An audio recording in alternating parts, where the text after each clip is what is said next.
Good morning and welcome to Coffee Chat with Becky Kekula. Excuse me. My name is Leslie Galloway Sherrard with Rock Automation, and I wanted to again welcome you to you've registered for the DEI. Now what? Our Coffee Chat with Becky Kekula. And I wanted to also thank the team today, Aaron Martin from QNUP Mutual Group and Val Roble from Manpower Group.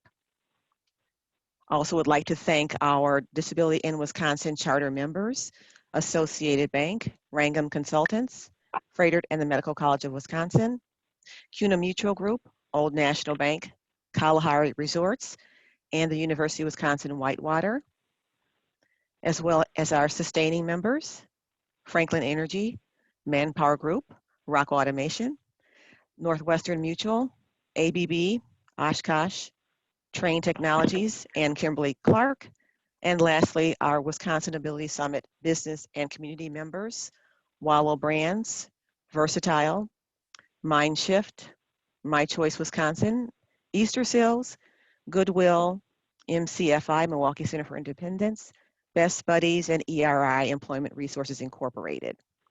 And a couple of housekeeping items before we get started with our exciting session. We are recording this. Please use the chat to ask questions. There will be time at the end of the session for Q&A, and please keep your line muted. And with that, I'll turn it over to Becky Kekula, Director, Disability Inclusion Index. Thanks, Becky. And make you the presenter. Thank you.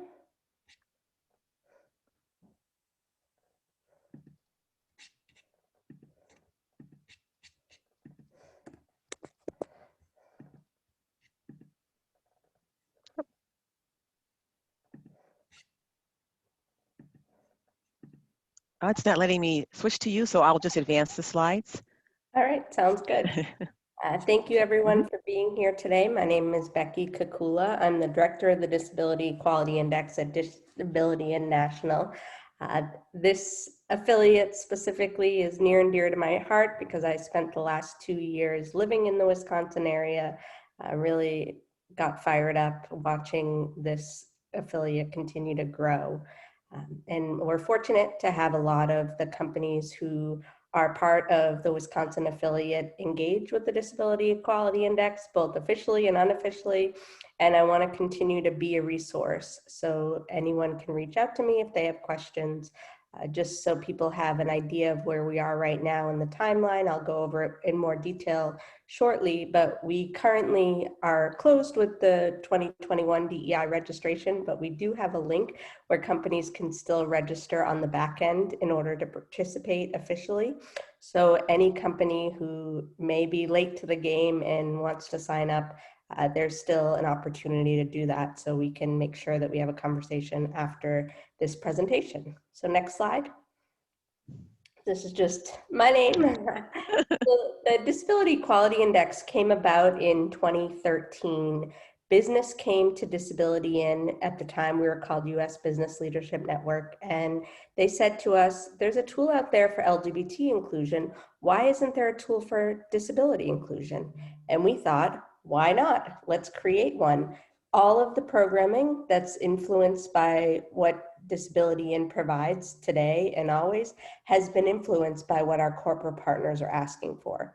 So we brought together a committee with a partnership with the American Association of People with Disabilities in order to make sure that we had people with the lived experiences of all types of disabilities represented, and the business community. We call these people business advocates for disability inclusion because there's a reason why they wanted this tool to exist. And they got together and they took a look at the existing questions of the Human Rights Campaign's Corporate Equality Index and how we can convert some of those questions into something that would be more disability inclusion related. Several of the categories are similar, but then there are some categories that are so specific to the disability community, like enterprise-wide access, which we'll talk about, because we're talking about building accessibility and digital accessibility, and those aren't necessarily questions that you would find in the CEI. So it's really meant to be a self-assessment that companies can use to measure how they're doing when it comes to disability inclusion within their workplace. A lot of companies who are saying they're just getting started on the journey, they sometimes take a look at these questions, which are publicly available on the Disability Quality Index website 365 days a year. And they start looking at them and they're like, oh, we have this. Oh, let's just make a little tweak in order to make it more disability inclusive and disability friendly. And that's really what it's meant to do. It's meant to motivate you to enhance your current practices, but also think about how to go above and beyond in order to make people with disabilities in your workplace feel included and customers with disabilities feel included. So those companies who score well, 80, 90, and 100 on the Disability Equality Index are named best places to work for disability inclusion. They get this logo that's on the slide that they can use in their email signatures, CSR reports, D&I reports. All of those are released in July at our Disability and Annual Conference. It happens every July, and that's when we announce the top scoring companies. Currently, we're in the cycle for the 2021 Disability Equality Index, but it measures calendar year 2020 because now you have the information on what was accomplished in 2020. But since you are completing it, those companies who are registered and already starting to work on it, since you are working on it, you can include information of practices that have been implemented in Q1 of 2021, since that's while you're working on the DEI. So next slide. So this is a little bit more information. We were fortunate in 2020 to have the most participating companies that we've had up until that day. And in the 2020 report, you can see all the compilation data. So what I mentioned earlier, we only disclose companies who score 80, 90, and 100. All of the companies who participate are included in that 247 number, but you won't see their company name anywhere on the DEI report. And it's a compilation data based on how companies answered each of the questions. A lot of those questions that stand out more than others as areas where companies are doing well, areas where we could see improvement, and areas where they could do even better. The scoring is increments of 0 to 100. There's one category that's 20 points, and that's culture, because we really believe it starts with the disability inclusive culture. You need to be thinking about including disability in all of your culture conversations. And culture measures the disability inclusion in the diversity and inclusion statement. Also asks if you have a disability employee resource group. If you don't have a disability employee resource group, it asks you if employees were to express interest in having a resource group, would you support their interest and support the creation of one? And then it asks if you have a disability hiring goal. A lot of companies are federal contractors who participate in the DEI, but some may not be. Federal contractors are required to have a 7% hiring goal for people with disabilities. Those who are not federal contractors, we still encourage you to put, yes, we have a goal and this is how we're going to work towards it, because there's nothing that should prevent you from creating and having a goal. We also ask about an employee engagement survey. Do you allow people with disabilities to identify in the employee engagement survey if they choose to? Then in leadership, so now the rest of the categories are 10 points. Leadership, we talk about what are senior executives doing within 2 levels of the CEO. And in that category, we're asking about, do you have a diversity council? Is disability represented in that diversity council? Do you have a senior executive ally, someone who's willing to go to bat for the disability community, or someone who may identify as having a disability themselves within 2 levels of the CEO? We also ask if someone at the executive level has made a public statement that includes disability or talks about disability and the company's commitment to that. Then we talk about senior executive performance evaluations. Are senior executives being held accountable for D&I and disability inclusion measures in their performance evaluations? Because that's going to influence how they lead.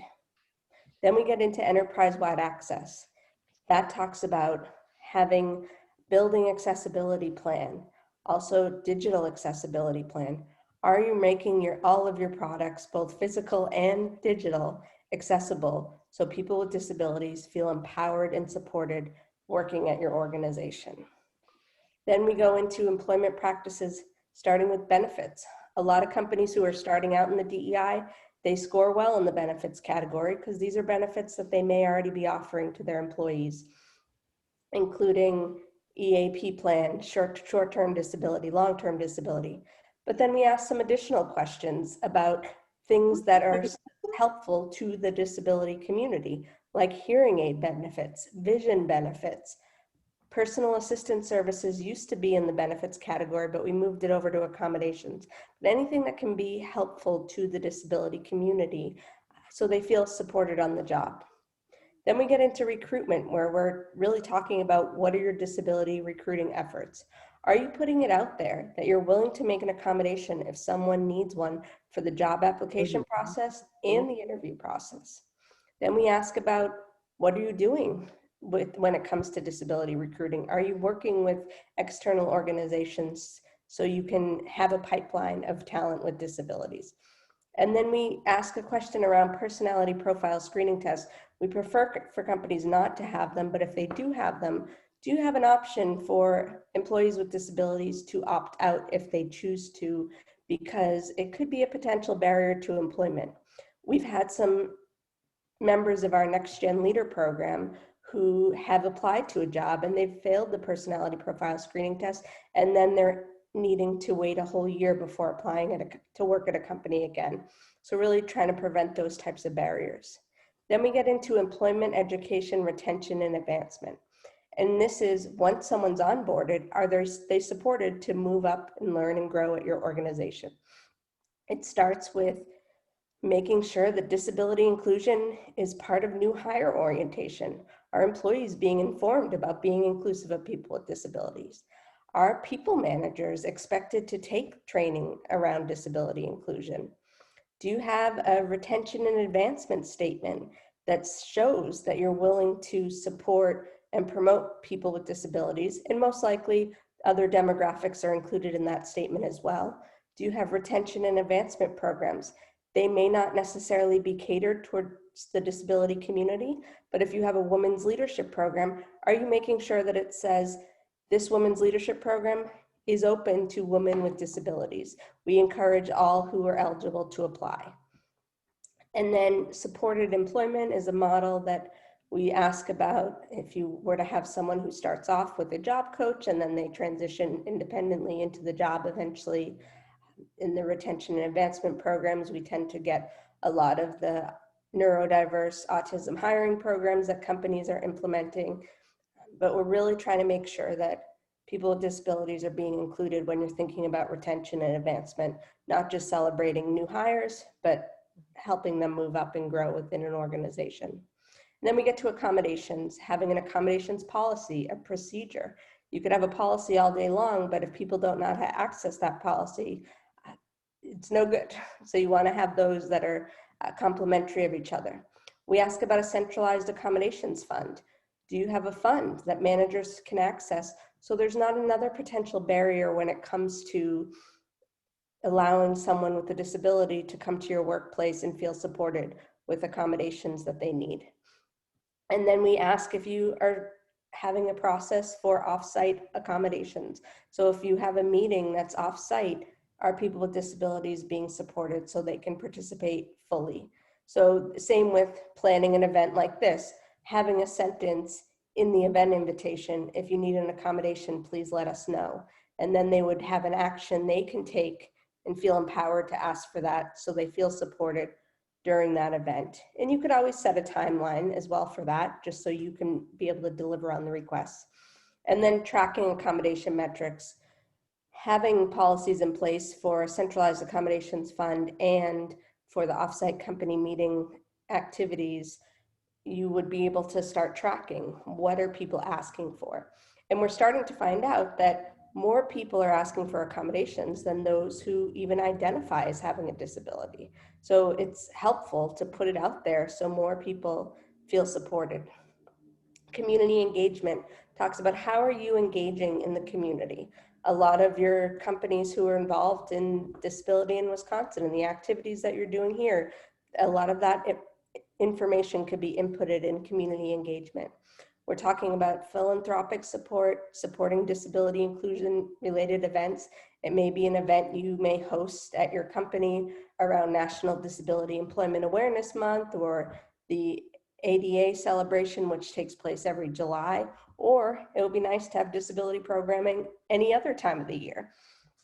And then we want to make sure that you're thinking about your marketing and your social media. And if you have a smartphone app, are you thinking about accessibility so everyone can access the content that you're putting out there? Then we get into supplier diversity. So I know you guys have a pillar of your affiliate where you're really building out that support of disability-owned businesses. And we want to make sure that corporations continue to engage with the disability-owned business community. I know Disability In has almost 300 certified businesses that corporations can have access to as potential vendors. So this is really just emphasizing that disability needs to be part of the spending conversations. And then non-US operations. This is the one category that's not weighted, and it will continue to be non-weighted, but Disability In is working on building out a global tool that will start off as something separate, but we do plan to launch something officially in 2022. And it'll measure what companies are doing outside the US. But this category, for the sake of this tool specifically, just asks if you have operations outside the US. If you say no, you don't have to answer the rest of the questions. But if you say yes, we then ask if you have a non-discrimination policy that's inclusive of disability, and does it also apply to employees outside the US? Then we ask, do you have an employee resource group related to disability? If so, tell us about it and where can they be found? Most likely, if you have an employee resource group that's strong here in the States, you may be motivated to build one outside the US, but sometimes companies may be headquartered outside the US, and that's where they start their disability initiatives. So that's kind of a rundown of the long document. I know it can be overwhelming. It's about 50 pages with all the questions, but once you register and get familiar with the portal and participate for the first time, you will never have to spend that much time again in future years, because you will be able to pre-populate your answers from the previous year. We encourage you to still review everything that you're about to submit and make sure that all of those practices are still in place, but it definitely cuts down on the timeline. But it really is important that first year in to just dive in and figure out where are you and where you want to go. And it really is, you get what you put into it. It's really great to utilize the employee resource groups if they exist in your company, because you want to have people who are passionate about disability inclusion working on this across the company. And that's what the ERG does. It pulls people from across the company who have this passion. And in that case, you may see a lot fewer do not knows as responses, because people are really passionate about getting the right response, whether it's a yes or a no, and holding their colleagues accountable to fix some things that aren't quite there yet. So next slide. I want to just congratulate for the 2020 companies who participated in the DEI. I know there may even be more who are represented in the affiliate today, but the companies who are based in Wisconsin who scored 100 or 90 or 80 in the 2020 DEI are CUNY Mutual, Manpower Group, Freighter, and Northwestern Mutual. Just really thankful for their participation. I know Freighter, it was their first time out, and they really did a great job, and the others I've been fortunate to work with the past few years. So congrats to all of them.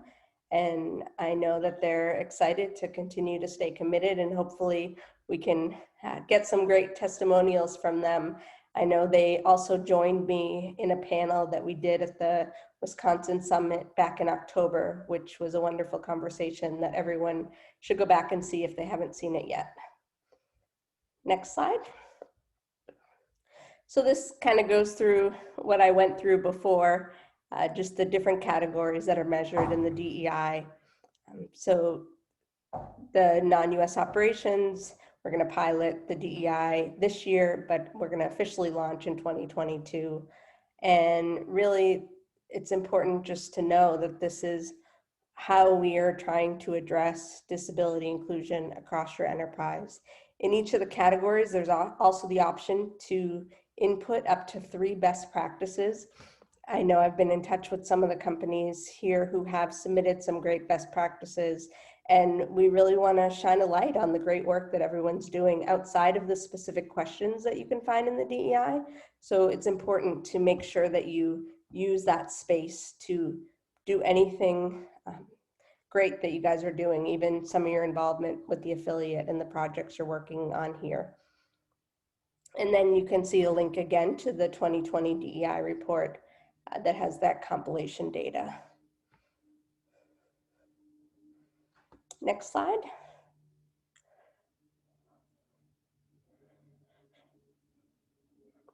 So this is another, I know I'm gonna bore you with all the categories, but I just want you to become extra familiar with it. So it kind of shows the score breakdown for all the different categories.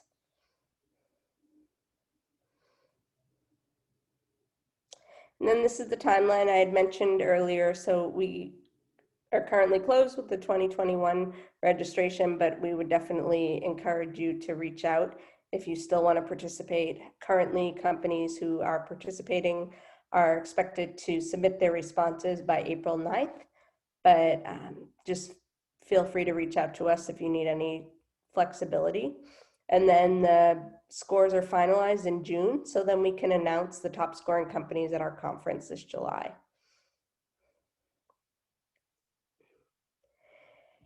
And then this is just a little bit of info about where to start. A lot of companies may be overwhelmed. We purposefully produce the question documents in Word format, PDF, and Excel, so you can use it however you'd like. And we try to put those questions up as soon as possible, even though it's before the DEI officially opens. And it's important for there to be one person who champions this effort. We call that person the primary contact. And then you can have as many contributors as you want. So when you register, it asks you for a primary contact, secondary contact, tertiary contact. But really the most important person is that primary contact, because they're the one who receives a link to log into the DEI once it opens. And then once they receive that link, they can create additional accounts called contributor accounts. So you could have someone in each of these departments have access to the DEI, so then you don't feel as overwhelmed when it comes to filling out all the answers. So it's really important to identify subject matter experts. And these are just suggestions because every company is set up differently and you may call these departments different names. But we want you to build a cross-functional team so you don't feel overwhelmed working on it as one person. And it really shows the company's commitment the more people you get involved. The only difference is the primary contact as the main point person, you're the only one that will see the submit button once the survey is completely filled out. So any other person with the contributor account will see everything else you see except for that submit button that shows up when all the answers are filled out.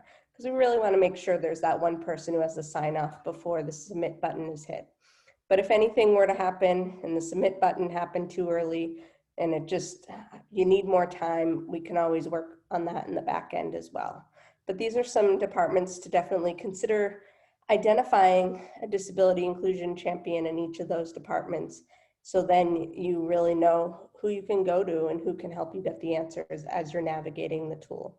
And it may take another year for you to figure out these answers on who to go to for things, but at least you can get started and figure out who the best people to talk to are within your organization. Next slide. And then the benefits of participating in the DEI. So as I had mentioned before, you can receive the best place to work logo if you score 80, 90, or 100.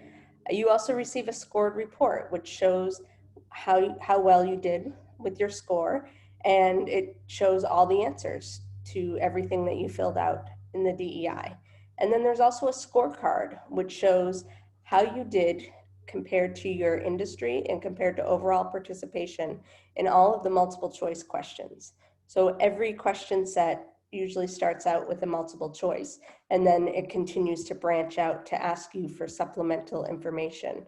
So it'll be yes, no, no but plan to in the next year, or do not know as your response options. So it'll show you on the scorecard how you answered this year, if you participated last year, how you answered last year.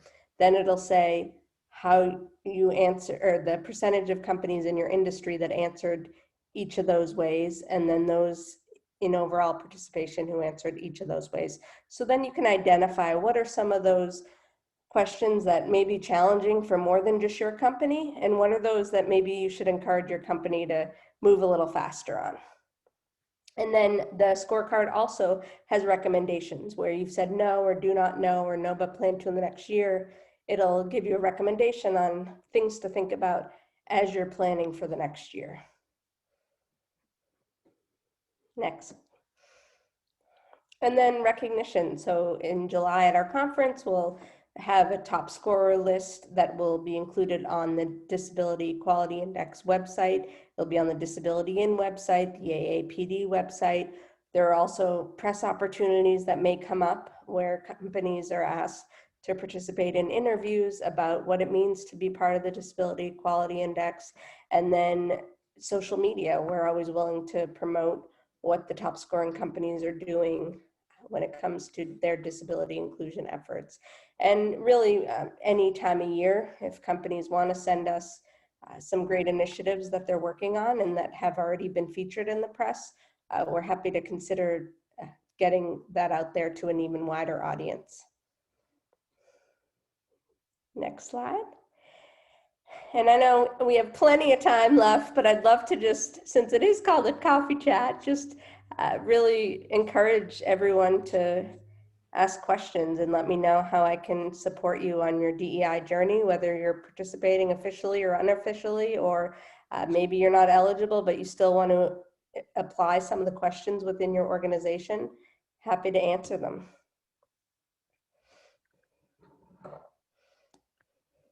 Thanks, Becky. Yes, we do have some of my questions, but I'd love to hear anyone who's already completed it.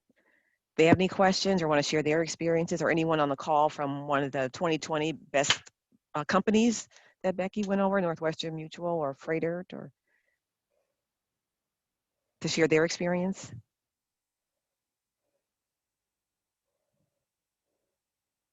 Melissa from Senior Mutual Group. I can chime in. So I wasn't managing the process when we first started, but I know from the person that we did have managing the process that what Becky says is very true. To have one person really managing that process makes it a lot easier, and it's best to have somebody who knows the organization well and can kind of track down those answers easily, or know where to go, or kind of follow a line of people to figure out where to go, and that it is significantly less work in the future years. But it's been a pretty neat experience, I think, for our company to just uncover sort of what we're doing. So even beyond some of the other benefits that Becky mentioned, it's just nice to know and dig into some of that information. Thanks, Alyssa. How much time did it take you or your team to complete this index? I'm trying to remember what the information was from our diversity, equity, and inclusion area, but I want to say maybe the first year, like 30 hours, maybe. And that's with both the person managing it and the sort of delegating to other departments to sort of track down some of the information. So if you have somebody that you're talking to in HR, that includes also their time of kind of reaching out to the various areas, and then decrease significantly after that, maybe 10 to 15 hours or less in future years, I think. Becky, would you say that's about average, about 30 hours to complete the index your first year? Yeah, absolutely. 30 to 40 hours is what we estimate, but I think everyone gets overwhelmed because they're thinking of it just in one sitting, but you have a whole year to really navigate the questions and figure out how you want to answer them. So we try to put those questions out right when we open registration, usually in July, and you have until February when the tool opens. So if you get started early and do a little each day, Mhm. I don't think it should seem as overwhelming. Yeah. Hi, Refilo here from Northwestern Mutual. I can echo what you just said, Becky, and also to mention that if I were to answer that question, Leslie, I don't know how long it takes because it's a team effort. I, get direction from the corporate DNI as they get the survey and forward me the supplier diversity piece. So that's what I get to respond to because I have information on that and no, it doesn't take 30 hours, that piece.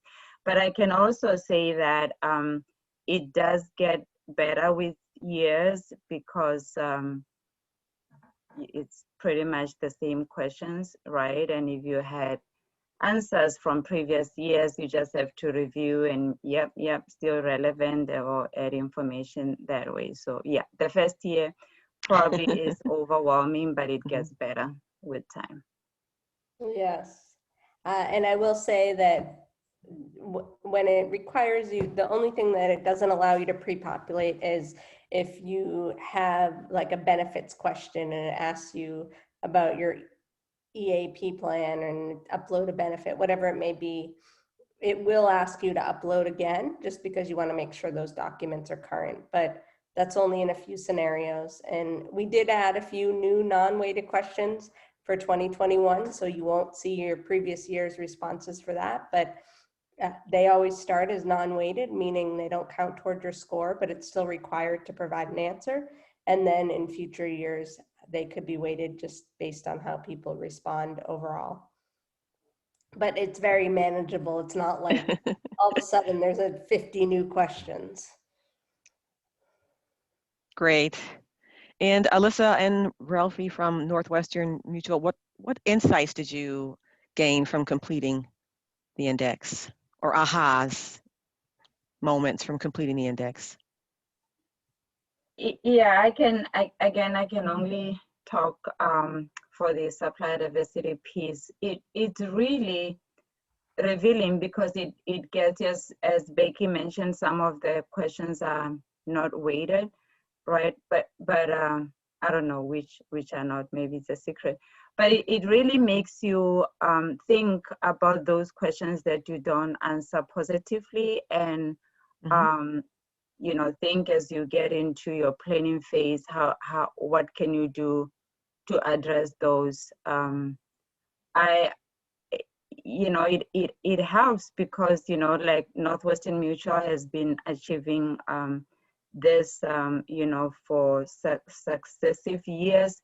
You don't want to drop, right? So it really keeps you on your toes and help you identify gaps that you might have. Great, thank you. Yeah, for us at Team Mutual, I'd say the same thing. So there were certain gaps, even things that we wouldn't think about as being a huge deal that are a huge deal for people with different disabilities. So I think that's why it's so nice to have a tool to identify those areas. So I'm just thinking of, we were able to identify that we could develop like a external recruiting relationship with the Wisconsin Division of Vocational Rehabilitation. So it's sort of like pointed us in some ways towards tools that would help us. It opened up discussions with our benefits area to be able to discuss the extra burden that people with disability or chronic illness have in terms of benefits and health insurance. Emergency preparedness was another one of them where, we had plans in place and we had people that would talk to folks that needed alternative emergency evacuation plans, but it wasn't called out really in a highlighted way for in in like employee communication. So just putting extra emphasis on that. So just a number of little things that it pointed us to, even sometimes if it's not directly in the survey, it kind of brings you down these trails of like knowing that you can improve something. And I think, you know, for companies taking it the first time, I think the goal is just to take it, right, to get your baseline and not be overly concerned at that moment about how you're going to go about improving those things, because just to get the baseline is a solid start. And then you can kind of, after you've done it once, then you can start saying which of these things would be easiest to do, which are most impactful, because nobody's gonna be perfect, you know, even even if you get 100, it's still, you're still not perfect on disability inclusion in your company. So that would be kind of my advice is, you know, there's all these insights, but like hold on to them for a second. Like, of course it's urgent, of course it's important, but if you don't kind of like sit with getting a baseline, you're gonna get overwhelmed. Great points. Yes. And if you take it the first time and you don't get 80 or above, you still have good data, good baseline data from which to then identify where you want to go forward. So don't be afraid to take it.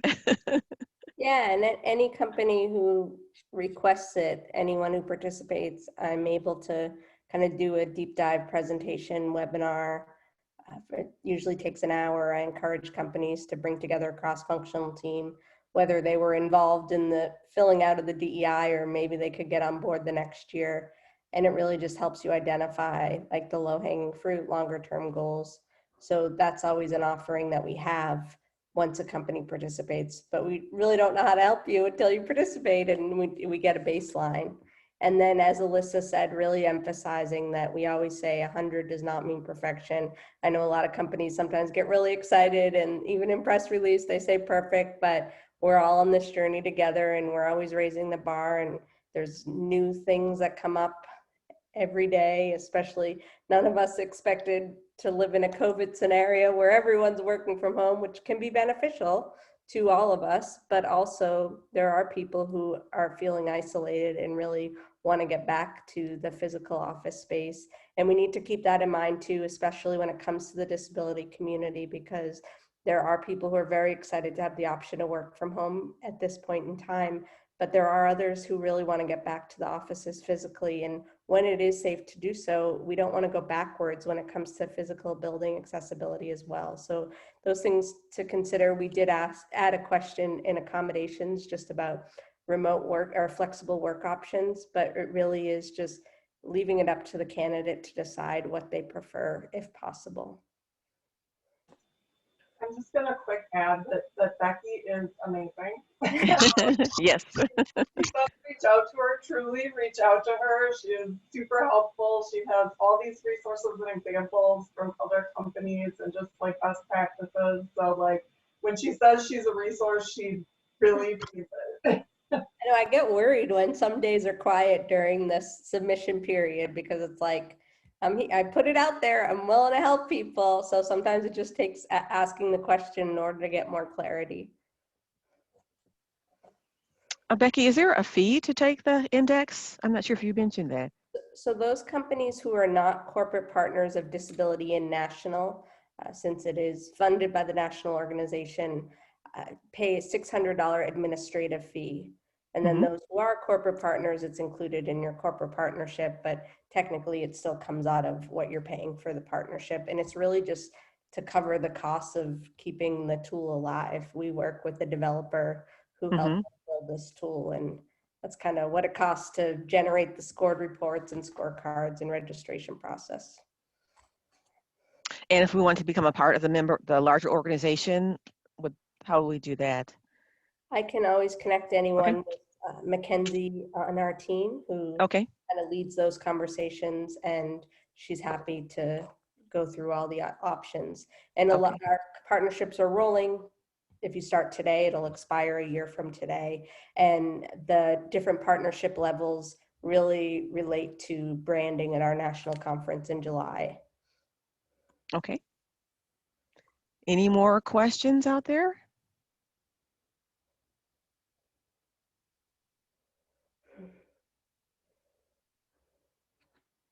Any more examples? A question on the supplier diversity piece from Northwestern Mutual. Did you always have disability as part of one of your supplier diversity efforts, or did the index kind of cause you to think about that population in your supplier diversity program? Yeah, I may not fully know the history, but I can confirm that for at least 4 years, we always had that category. Great. Mm-hmm.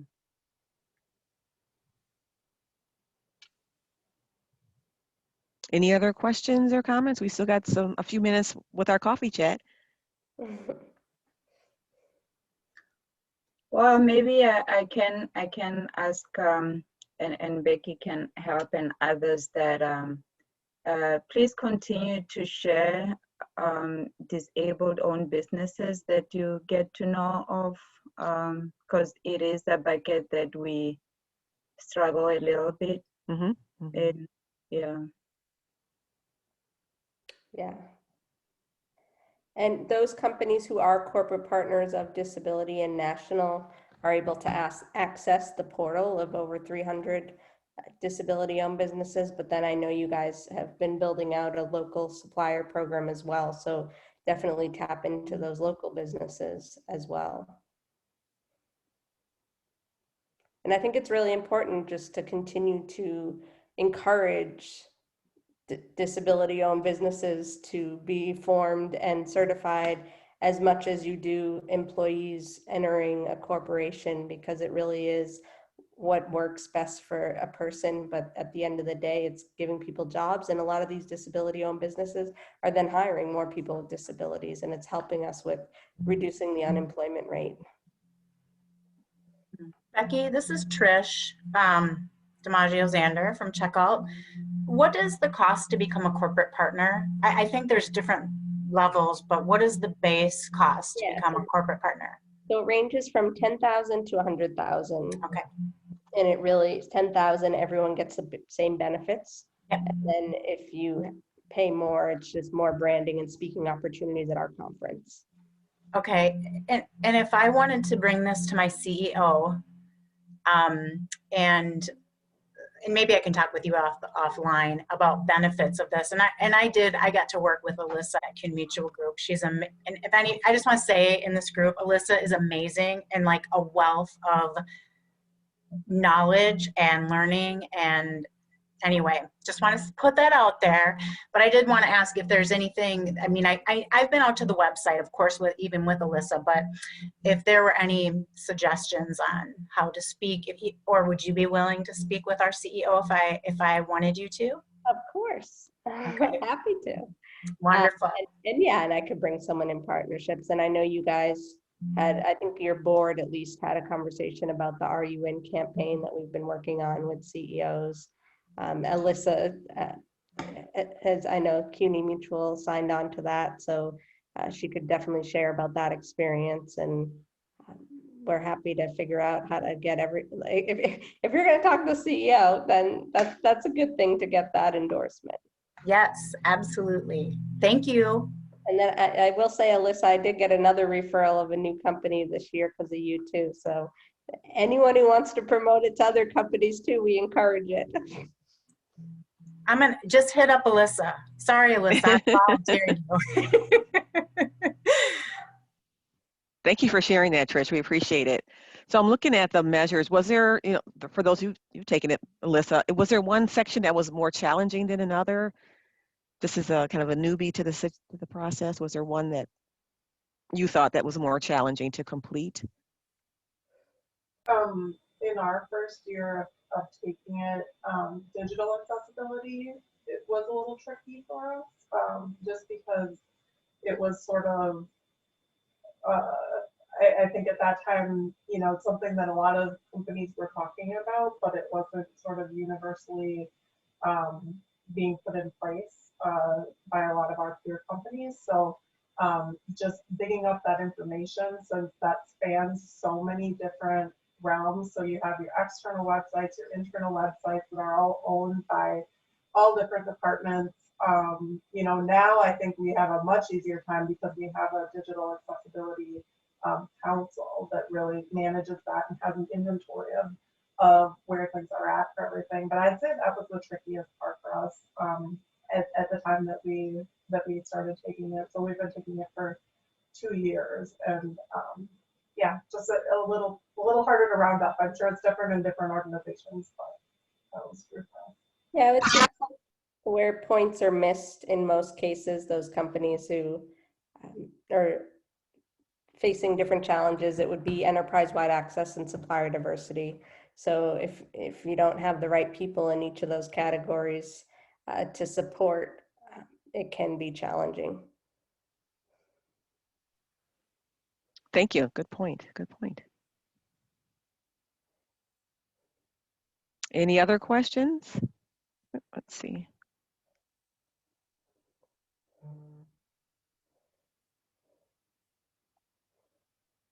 Here's one. I'm a disability director and inclusion specialist. I always speak to HR trying to see inclusion. Is there any small and free items that can be shared to start them to take the first step?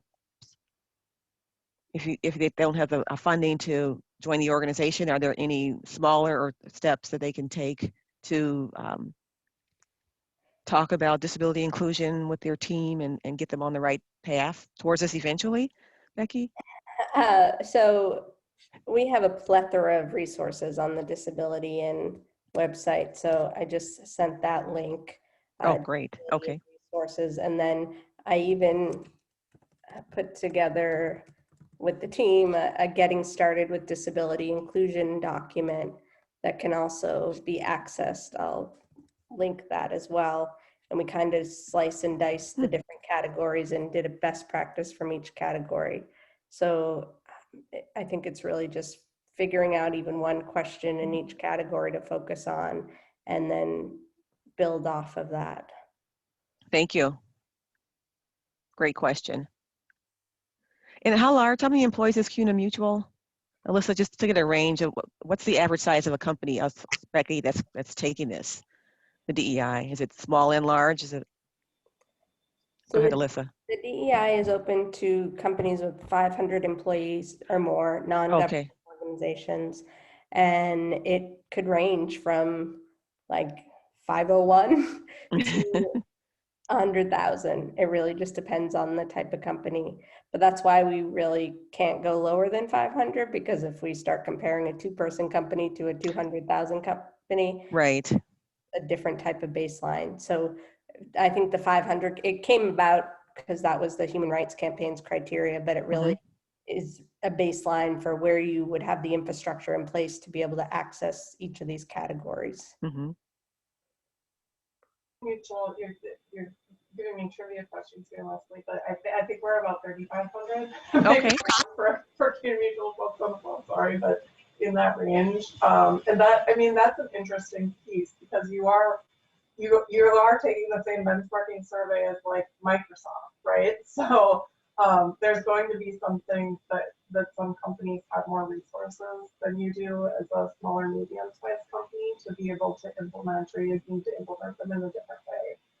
But I think that there's, like Becky said, good resources available to understand the right fit for your company. And I'll also put in a plug here. So Becky mentioned, Disability In at the national level, and obviously the webinar is hosted by Disability In Wisconsin, so an affiliate of the national organization, where there is, I think at that state level, that at least with Disability In Wisconsin, we do have a number of members who are a lot smaller too. So you'll find some peers and good networking and good information at Disability In Wisconsin, which I can chat a link to as well.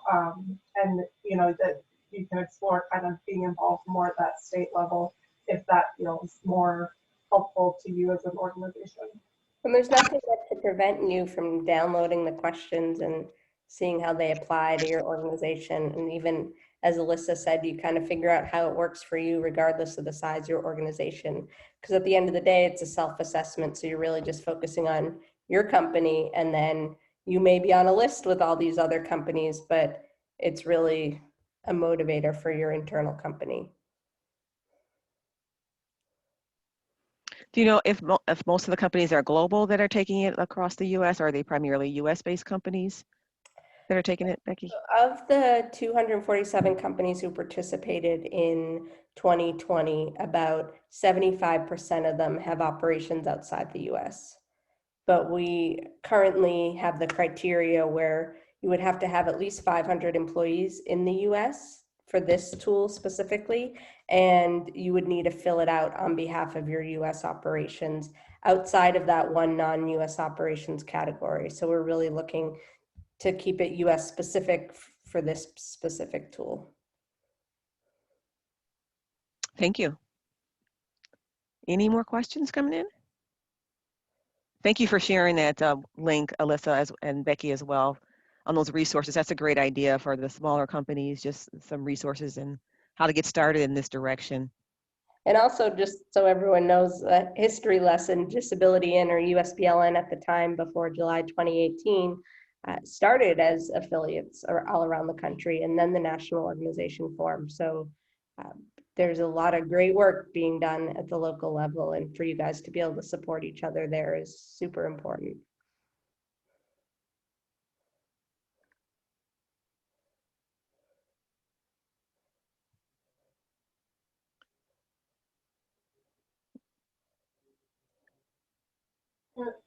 Leslie and Becky, one question that I have, maybe other folks on the phone who have taken it, or Becky, if you have some insight on this, is, you know, we've obviously the first step is actually taking the DEI and understanding where you're at. How do you usually see companies or companies that are on the phone handling sort of trying to make changes then? Is that, do you usually see kind of the person who managed filling it out also managing those change initiatives, or is it all a lot of times within ERG, or what are some of the ways that that folks on the phone have done that, or that you've seen, Becky? Yeah, I would say having a strong ERG definitely helps, because really people knocking on doors saying, why isn't this getting fixed? Like, it's a small change we could make. I would say the challenges I have from my perspective and my role is that someone may fill it out one year, and then there's someone else who fills it out the next year. And that can be challenging because that person who first found the DEI may be super passionate about it, but then that other person feels like it's an obligation. So sometimes you feel the commitment level goes down a little, but then other times it gets someone motivated to do even more, depending on who steps into that role next. We have a range of people with a range of titles who are the primary contacts at the different companies. But I would say in most cases, if someone's an analyst and their job is just specifically to fill out surveys, they may just have to find someone who could be a champion, like the head of the diversity and inclusion department or head of HR. And then if they get their ear, then they can hopefully implement more changes. But the minute you get senior executives making public statements about their commitment, everyone all of a sudden starts taking it more seriously. So I think we've also been working hard on our end to build a lot of those relationships where investors are now holding the companies that they work with accountable for engaging in this space. And it all of a sudden becomes much more important for the organization because of that external pressure. So I think it's just trying to get at it at every which angle, with the notion that we know everyone's on a journey, and we just hope that they stay committed to these efforts. Thank you. And Well, I just wanted to go. quickly, go ahead. One of the responses for the questions, all the multiple choice questions, is no, but plan to in the next year. So when you see that, you really hope that someone's going to plan on implementing change for the next year. Of course, we're not going to penalize a company if they say the same answer the next year, but it's kind of cool when you see those types of things change. So just the question about the minimum. So the minimum number of employees to officially participate is 500.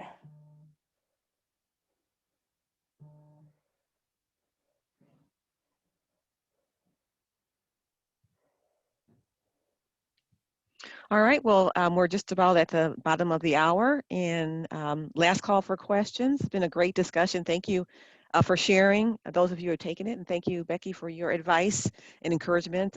Again, taking the DEI really is a great benchmark, a baseline to start to develop a more disability inclusive company. And the changes that you make from the DEI support everybody. So it's a win-win. And once if you have any further questions, this is Becky's contact information. She's more than happy to speak with you offline throughout the entire process and support you. Any closing words, Becky, before we sign off? Don't get overwhelmed. Just know that we're excited for you to be on the journey whenever that may be for you. If it's another year, another 2 years, just get started, because you're at this meeting for a reason, and we want to make sure that you stay committed to this work. Thank you. Again, thank you everyone for joining us this afternoon. Please look for future Disability in Wisconsin webinars. Thank you and have a great day. Thank you.